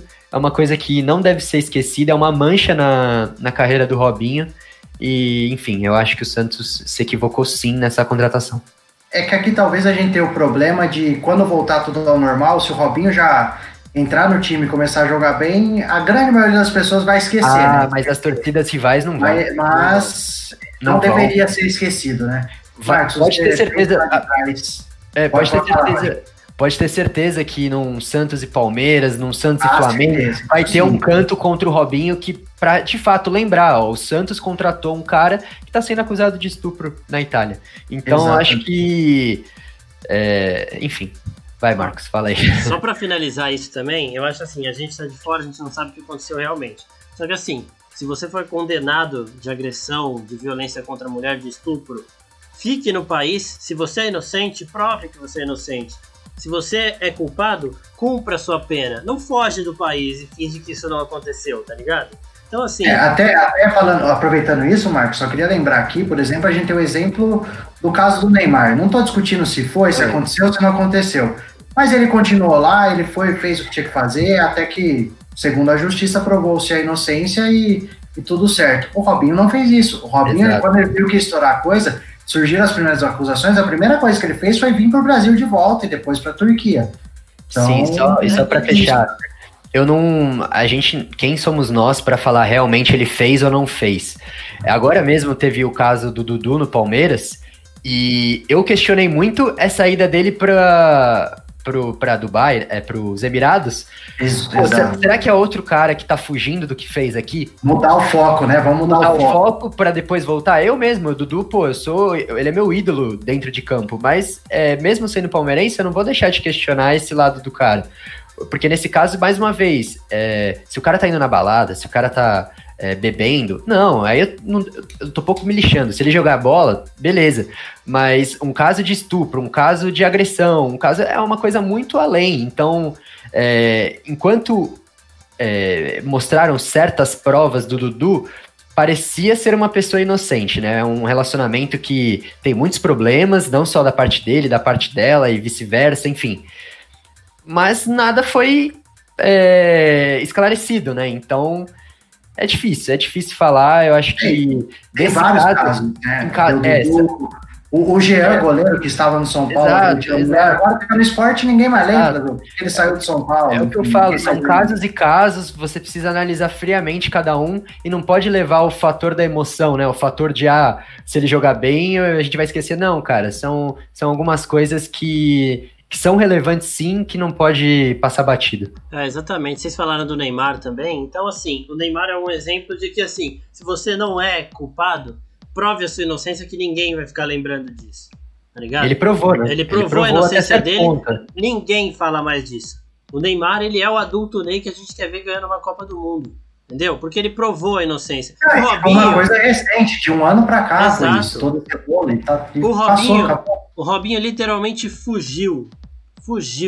Então, assim, eu não sei, a gente não sabe o que aconteceu, só que, mano, se responsabiliza dos seus atos. Se você é inocente, prova. Se você é culpado, cumpra a sua pena, véio. Não fuja. Acabou. Exatamente, velho. É isso. Eu acho que agora a gente fica na expectativa pelo posicionamento do próprio Robinho. Porque até não agora vai acontecer, a gente não viu ele ainda falando sobre o assunto. Não vai acontecer porque é um cara que fugiu, ele não vai falar. Mas eu acho que esse é um papel interessante da imprensa, né? A gente fica muito cobrando, a imprensa sempre faz aquelas perguntinhas sem vergonhas, mas não, acho que quando o Robinho, por exemplo, fizer uma entrevista coletiva no Santos, alguém tem que ter a coragem e colocar o caso na mesa. Robinho, você é condenado na Itália por isso, isso e isso. Qual que é a sua postura, qual que é a sua versão, qual que é a sua... Porque, cara, não dá pra passar batida. E não só do Robinho, como eu espero também um posicionamento do próprio Santos, porque o Santos fez a contratação, aí depois que anunciou...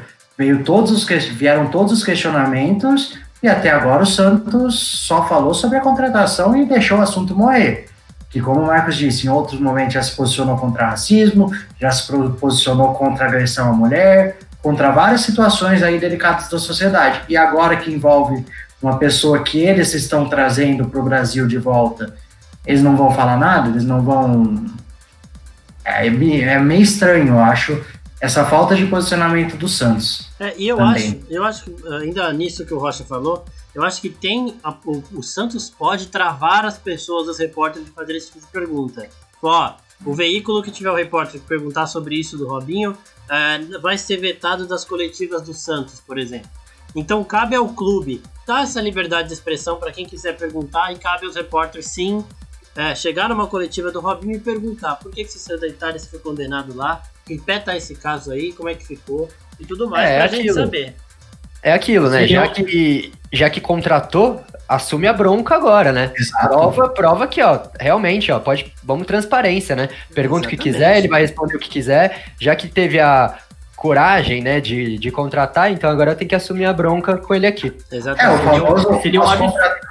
Pode falar, Bassi. Seria um absurdo a diretoria do Santos impor essa censura. É pior. Eu acho que não é difícil. Eu acho que não é difícil. Não é difícil acontecer, mas é realmente um absurdo. E aí eu acho que, vocês podem fazer pergunta, mas não pode perguntar do Robinho. Vai lá e pergunta do Robinho. E aí, se for das próximas coletivas, aí você escancara a situação que eles estão querendo realmente esconder. Porque, na minha opinião, qual que deveria ser a posição do Santos? Tem várias críticas, mas nós trouxemos o Robinho porque nós confiamos no Robinho. Por que nós confiamos no Robinho? Então, escancara isso. Nós confiamos no Robinho por conta disso, e acabou. Você mostra que o Santos não agiu simplesmente ignorando o fato. O Santos pegou o fato, estudou, ouviu o Robinho, viu não sei o quê e confiou no Robinho. Você vai concordar ou não com a confiança do Santos no Robinho? É outra posição. Mas aí pelo menos o Santos se mostra, não esquecemos o fato, nós trouxemos porque confiamos na pessoa do Robinho. Falta falar do assunto. E outra, nesse momento de pandemia, é difícil de você poder fazer essa pergunta, né? Porque as perguntas são enviadas por vídeo, então pela situação ali. Isso. Então é outro problema, porque quando voltar para as coletivas presenciais, o Robinho vai estar jogando, a galera vai estar falando disso, então isso aí tem que ser perguntado e tem que ser esclarecido em algum momento. Eu acho que é a questão toda de não ser esquecido novamente, como o Bassi tinha dito, estava lá na Itália, estava lá na Turquia e ninguém aqui lembrava do caso. Aí agora, obviamente, que ele voltou, ficou em evidência. Cabe a nós, cabe à torcida, cabe ao público, independente se ele fez ou não, se vão achar prova ou não, cobrar de que o fato não seja esquecido e que isso não fique num segundo plano que o esporte nunca pode vir, assim, futebol para cada um aqui, a gente sabe que a vida de cada um gira muito em torno do futebol, é um negócio que mexe com a gente, mas nunca pode ser colocado em primeiro plano acima de outras coisas que mexem com a vida das pessoas e da sociedade como um todo. Então, cabe a nós não deixar esquecer. Gente, acho que é isso, né? Nossas discussões hoje, algumas quentes aí, algumas discussões polêmicas do futebol. Semana que vem viremos com mais discussões, mais assuntos polêmicos, até talvez alguns desdobramentos de tudo que a gente falou no programa de hoje. Você, lembrando, toda terça-feira estaremos aqui no Futebol na Veia, e também procura lá o nosso canal Resenha com Clubismo, para você ficar ligadinho em tudo que a gente vai trazendo de conteúdo para vocês. Queria agradecer Pedro Rocha pela participação mais uma vez. Valeu, Pião, valeu, Marcola, valeu, Bassi. Obrigado aí, Futebol na Veia, e obrigado a todo mundo que está nos acompanhando. Hoje teve resenha, hein? Mesmo com o feriado, acho que a gente conseguiu falar aí de bastante coisa. A resenha não morre, aqui a gente não deixa a peteca cair. Bassi, muito obrigado mais uma vez por todos os seus comentários, polêmicos ou não, o Bassi sempre contribuindo demais com a conversa. Valeu, Bassi. Obrigado, meus amigos da bancada, da Resenha com Clubismo. Mais uma vez agradecer a equipe do Futebol na Veia por ceder esse espaço, e a gente espera vocês na semana que vem. Continuem nos acompanhando no canal do Futebol na Veia e no nosso canal Resenha com Clubismo. Até mais. Marquinhos, meu querido, hoje ele estava um pouquinho exaltado com algumas situações, mas é normal. E aí, Marcos? Valeu, até semana que vem. Hoje rendeu a resenha, quando eu não estou exaltado, né? Muito obrigado ao Futebol na Veia, a todos vocês, a todo mundo que está assistindo a gente aí. Fiquem acompanhando, a gente volta todas as terças-feiras e vem coisa nova aí no nosso canal Resenha com Clubismo. Aguardem. Obrigado, gente. Então é isso, gente. Valeu, Futebol na Veia, valeu a vocês que participaram da discussão e valeu a vocês que têm nos acompanhado. Continuem nos acompanhando, vão comentando aí o que vocês querem que a gente faça para melhorar o programa. E é isso. Até a próxima. Falou!